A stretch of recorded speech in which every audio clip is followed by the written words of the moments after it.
حضرت امیر خسرو نے اپنی آخری عمر میں موسیقی کی طرف زیادہ توجہ دی اور بہت سے راگ ایجاد کیے، جیسے ترانہ، قول، نقش، نگار، گل وغیرہ آپ کی ہی ایجادات ہیں۔ وہ اپنے پیر و مرشد کی خوشنودی کے لیے اپنے ایجاد کردہ آلات موسیقی، جن میں ستار، طبلہ، ڈھولک شامل ہیں، استعمال کرتے تھے۔ یہ ستار، طبلہ، ڈھولک آپ ہی کی ایجاد ہیں جو آج قوال اپنی محفل سماع میں اس کا استعمال کرتے ہیں۔ حضرت غریب نواز حبیب اللہ نے دین کی تبلیغ کے لیے جو زبان جسے بھاشا کا نام دیا تھا، اس کو اور آسان کرنے کی کوشش حضرت خواجہ امیر خسرو نے کی ہے، جس کی آج موجودہ شکل اردو ہے۔ حضرت امیر خسرو نے 5 بادشاہوں کے درباروں کو فیض عطا کیا، یعنی آپ 5 بادشاہوں کے درباروں سے منسلک رہے۔ آپ نے 5 تاریخی مثنویاں لکھی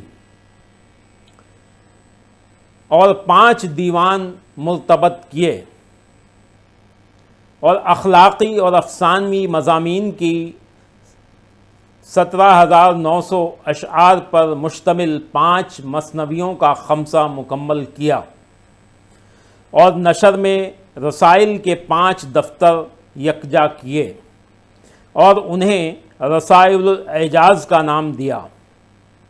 وہ اپنے زمانے کے 5 علوم و فنون سے مکمل آگاہی رکھتے تھے، اور انہوں نے بیک وقت 5 زبانوں میں طبع آزمائی کی۔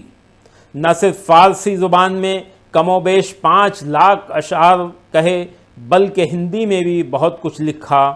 وہ بلا شبہ ایک بلند خیال شاعر، انشا پرداز اور جامع العلوم ظاہری و باطنی کے ماہر تھے۔ امیر خسرو کو ان ارباب کمال میں شمار کیا جا سکتا ہے جن کو عبقری کہا جاتا ہے۔ وہ ایک عظیم قصیدہ گو، ایک عظیم مثنوی نگار، ایک عظیم غزل گو، ایک عظیم نثر نگار، ایک عظیم صوفی، اور صوفی بھی صوفی فنا فی اللہ، ایک عظیم ماہر فن موسیقی، اور وہ ندیم کی حیثیت سے ارسطو زمانہ تھے۔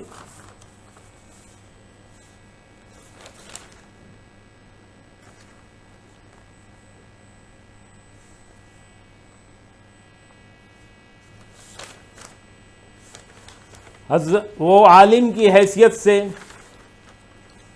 متجر علامہ، ماہر موسیقی کی حیثیت سے امام المجتہد، اور مورخ کی حیثیت سے بے نظیر محقق، اور شاعر کی حیثیت سے ملک الشعراء تھے۔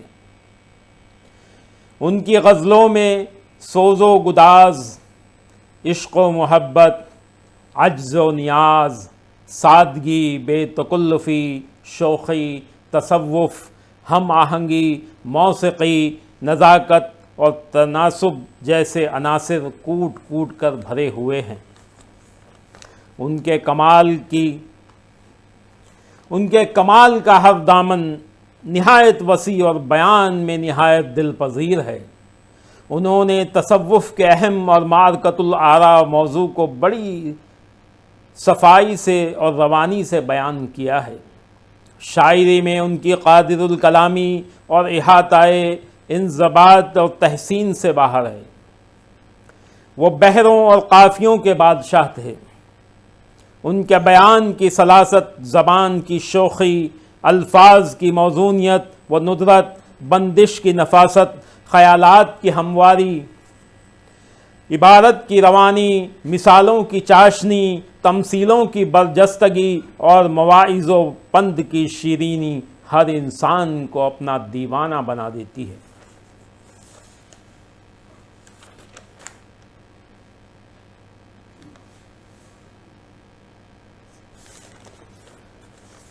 حضرت امیر خسرو جیسی آفاقی شخصیت کو زمان و مکان میں محدود کرنا، ان کی قلمی یادگاروں کی وسعتوں کو بیان کرنا ممکن ہی نہیں۔